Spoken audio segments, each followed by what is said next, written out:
국내 이슬람 인구가 증가하면서 대학가를 중심으로 무슬림 유학생들을 위한 기도실이 생겨나고 있습니다. 기독교 대학들도 마찬가지인데요. 이에 대한 전문가들의 의견을 들어봤습니다. 기독교 대한감리회가 전명구 감독회장의 직무정지로 인해 공석이 된 감독회장 직무대행을 내달 20일 선출하기로 결정했습니다. 휴먼 다큐멘터리 영화 교회 오빠가 책으로 출간됐습니다. 영화에서 전하지 못한 부부의 진솔한 이야기가 담겨 관심을 모읍니다. 여러분 안녕하십니까? 굿TV 뉴스입니다. 국내 이슬람 유입이 늘어나면서 대학가 곳곳에서 무슬림을 위한 기도처를 마련하고 있습니다. 기독교 대학들도 예외는 아닌데요. 이를 바라보는 전문가들의 의견을 들어봤습니다. 조효현 기자가 보도합니다. 교육부에 따르면 국내 무슬림 인구 30만 명 중 이슬람권 유학생은 2016년 6,540명에서 2018년 9,989명으로 늘었습니다. 이에 따라 대학가에서는 이슬람 기도실 마련과 할랄 푸드 제공 등 다문화 정책을 도입하고 있습니다.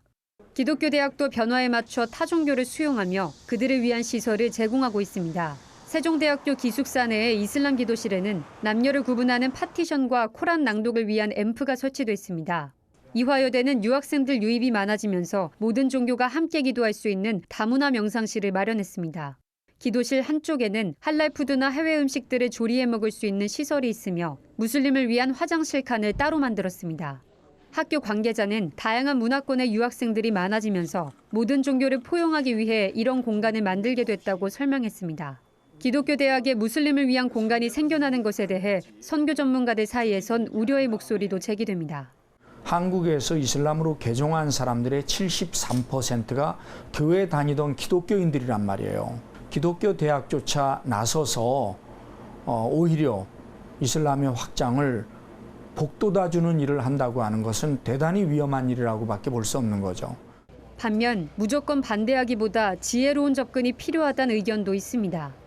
이 땅에 살아가기 시작한 무슬림들을 향해서 한국교회가 당신들 여기에서 기도하고 원하는 대로 당신들의 이슬람 신앙을 포교하라고 말할 수는 없습니다, 당연히. 그러나 그들을 거부하고 시위를 하면서 우리의 신앙의 우월성을 나타내려는 방법으로는 저들을 변화시킬 수 없다고 믿습니다. 오히려 들어온 저들을 향해서 우리의 하나님의 사랑을 보여줄 최대의 기여로 여기는 것이 또 올바른 삶이라고 생각합니다. 앞으로 이슬람 유입은 점차 늘어날 것으로 전망되고 대학가를 중심으로 한 무슬림 공간도 확대될 것으로 예상됩니다. 이러한 때에 한국교회가 이를 어떻게 바라보고 대처해야 할지 고민이 필요한 시점입니다. 굿TV 뉴스 조유현입니다. 전명구 감독회장의 직무정지로 기독교 대한감리회는 직무대행체제에 들어가게 됐습니다.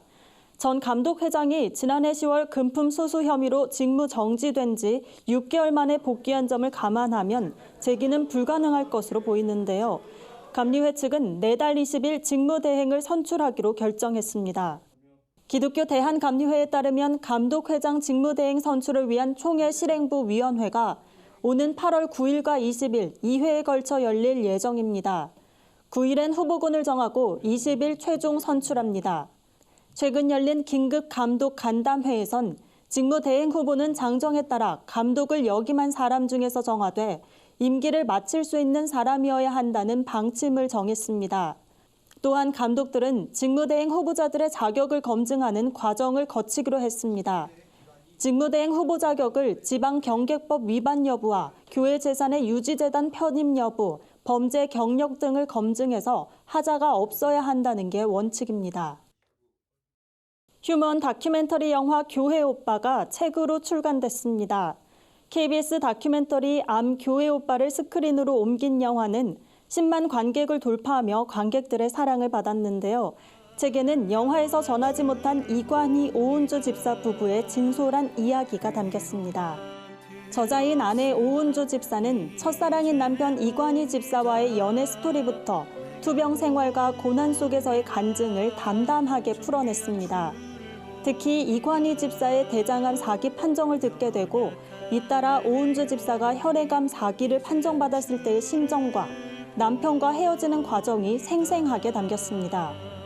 공동저자인 영화 교회 오빠의 감독인 KBS 이호경 PD가 전하는 촬영 뒷이야기와 부부의 삶도 울림을 줍니다. 비기독교인의 관점에서 진솔하게 적어낸 글은 독자들에게 감동을 전하고 있습니다.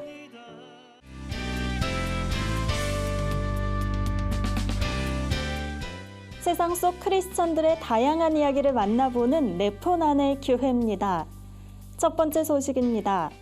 차세대의 영적 리더를 양성하기 위한 청소년 컨퍼런스가 열렸습니다. 한국성서대학교 성서학과가 주관한 이번 행사는 목사와 선교사를 꿈꾸는 중고등학생을 위해 마련됐는데요. 바른 아카데미 이사장 정주채 목사와 김중식 태국 선교사가 강사로 참여했습니다. 음악회도 이어졌는데요. 테너 박주웅 목사와 오보이스트 김우영, 토부 국악찬양단, 현악 사중주 등 다채로운 순서가 마련돼 눈길을 끌었습니다. 주최 측은 다음 세대 영적 리더자를 양성할 수 있도록 힘을 모아야 하는 시기라며 하나님 나라 관점에서 일꾼을 키우는 일에 집중해야 한다고 강조했는데요. 참석한 학생 모두에게 소명의 의미를 되새기는 소중한 시간이 됐길 바랍니다. 다음 소식입니다. 우리들 교회에서 유년부 큐티 페스티벌이 열렸습니다. 찬양으로 시작된 페스티벌은 알록달록한 풍성들로 꾸며진 무대 위에 33명의 주일학교 아이들이 콰이어로 동참해 눈길을 끌었는데요. 아이들의 사랑을 듬뿍 받은 미니언즈 형제도 찬양팀 무대에 재미를 더했습니다. 말씀을 전한 주일학교 디렉터 이태근 목사는 성령님의 뜻에 따라 많은 지체가 모여 한 몸이 돼야 한다며 함께 큐티하면서 가족과 그리스도의 몸이 되어보길 바란다고 권면했습니다. 이후 유년부 학생들의 간증 시간이 이어졌는데요. 학생들은 크고 작은 갈등이 있어도 하나님 안에서 부모님과 형제 자매를 사랑할 것을 다짐했습니다. 이어 부모님에게 사랑의 편지를 작성하며 예수 그리스도의 사랑을 마음에 되새겼는데요. 가정에서의 큐티와 나눔이 얼마나 소중한지 깨닫는 시간이 됐다고 합니다. 마지막 소식입니다. 브라스밴드를 개설해 다음 세대를 세워온 구세군 영등포 교회가 브라스밴드 창단 15주년을 맞아 정기 연주회를 진행합니다. 무료로 마련된 이번 연주회는 8월 4일 저녁 7시 서울 소공동 롯데호텔에서 열릴 계획인데요. 영국식 브라스밴드를 잘 표현할 수 있는 시니어 브라스밴드의 연주뿐 아니라 주니어 브라스밴드의 무대도 이어진다고 합니다. 구세군 영등포교회 김규환 담임사관은 15년 전 취미로 악기를 배우기 시작했던 아이들이 이제는 국내의 유수의 대학에서 수학한 전공자들로 성장했다며 많은 이들에게 행복을 주는 연주회가 되길 기대한다고 밝혔습니다. 네포난의 교회는 시청자 여러분의 제보를 기다리고 있습니다. 함께 나누고 싶은 영상이 있다면 전화나 이메일로 참여해 주시기 바랍니다. 오늘의 사회 이슈를 하나은 기자가 종합해드립니다. 오늘의 이슈 포커스입니다. 외교부가 일본이 한국을 수출심사 우대 대상인 백색 국가 명단에서 제외하는 개정안을 다음 달 2일 국무회의에서 처리할 가능성이 크다고 전망했습니다.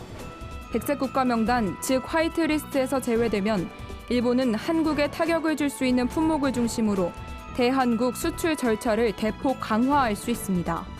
정부는 국무회의 날짜를 정확히 알 수 없더라도 화이트리스트 배제는 예정된 수순이라고 보고 단기 및 중장기 대책 마련에 속도를 내고 있습니다. 외교부는 화이트리스트에서 배제된다면 해당 조치가 부당하다는 점을 지적하고 깊은 유감을 표명할 계획이라고 밝혔습니다. 자동차 번호판 체계 변경이 한 달 앞으로 다가왔지만 차량 번호 인식 시스템의 보완 작업은 늦어지고 있는 것으로 드러났습니다. 경기도에 따르면 도내 차량 번호 인식 시스템을 운영하는 주요 시설물의 업데이트 착수율은 77%, 완료율은 15%로 파악됐습니다. 업그레이드 작업이 늦어질 경우 주차장 출입과 요금 정산 등에 혼란이 있을 것으로 우려됩니다. 이에 따라 각 지자체는 관공서와 병원 등 큰 불편을 초래할 수 있는 시설물에 대해 우선 조치를 요청하는 등 시스템 보완을 독려하기로 했습니다. 호날두 노쇼 후폭풍이 일파만파로 번지고 있습니다. K리그 선발팀과 이탈리아 유벤투스의 친선전 경기에서 호날두가 출전하지 않아 벌어진 이른바 호날두 노쇼 파문과 관련해 처음으로 민사 소송이 제기됐습니다. 김민기 변호사는 친선전 주최사인 더 페스타를 상대로 손해배상 소송 소장을 법원에 제출했습니다. 이와 관련 한국 프로축구연맹도 더 페스타를 상대로 위약금 산정에 나섰습니다. 또한 유벤투스 구단의 호날두 불출전을 비롯해 계약서 내용을 충실히 이행하지 않은 데 대한 항의 공문을 발송했습니다. 식품의약품안전처에 따르면 최근 10개월 동안 국민 45명 중 1명꼴로 향정신성 의약품인 식욕 억제제를 처방받았습니다. 전체 처방 환자 중 90% 이상은 여성이었습니다. 식욕 억제제는 식욕을 느끼는 뇌에 작용해 배고픔을 덜 느끼게 하거나 포만감을 증가시키는 향정신성 의약품입니다. 장기간 복용할 경우 폐동맥 고혈압과 심각한 심장질환 등 부작용 발생 위험이 커집니다. 식약처는 의료용 마약류 안전 사용을 위한 도우미 서한을 의사들에게 전달하는 한편 앞으로도 안전한 마약류 사용 환경 조성을 위해 지속해서 노력하겠다고 밝혔습니다. 굿TV 뉴스 하나은입니다. 글로벌 선교 방송단과 함께하는 교계 소식 전해드립니다. 한국 대학생 선교회 CCC가 오는 8월 25일까지 단기 선교 사진 공모를 진행합니다. 공모 대상은 단기 선교 기간 중 발생한 하나님의 은혜, 선교 사역을 잘 표현한 사진과 이야기, 선교지에서 누린 하나님의 창조 세계가 담긴 사진입니다. CCC는 이번 사진 공모 수상자에게 다양한 부상이 수여된다며 적극적인 참여를 독려했습니다. 김도훈 교회 기자가 보내온 소식입니다. 예장통합총회가 7월 24일부터 27일까지 한동대학교에서 다음 세대 연합수련회를 개최했습니다. 포항, 포항남, 경동노회 교육자원부가 주관한 이번 수련회엔 노회 소속 교회들 외에도 전국에서 1,200여 명의 청소년들이 참여했습니다. 수련회 강사로는 전 열방대 교수 크리스티 김 선교사를 비롯해 인천 방주교회 박보영 목사, 뉴욕 COO 최고 경영자 줄리조 대표 등이 함께했습니다. 경남 양산시에 위치한 양산영광교회가 28일 장경동 목사와 함께하는 행복나눔 전도축제를 열었습니다. 이날 강사로 초빙된 대전 중문교회 장경동 목사는 설교에서 하나님을 믿는 자녀들은 많은 문제가 다가오더라도 좌절하기보다 기도로 하나님의 뜻을 먼저 구해야 한다고 강조했습니다. 설교 후엔 집회에 초청된 주민들이 예수님을 믿기를 결단하는 시간도 마련됐습니다. 예심선교회가 오는 12일부터 14일까지 경기도 평택시 오산 광은기도원에서 예수님의 마음전도법 전국연합 여름수련회를 개최합니다.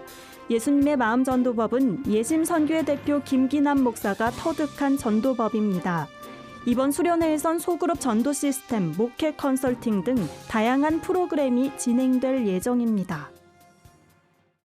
이상으로 뉴스를 마칩니다. 굿TV 뉴스는 인터넷 신문 데일리 굿뉴스를 통해서도 보실 수 있습니다. 시청해주신 여러분 고맙습니다.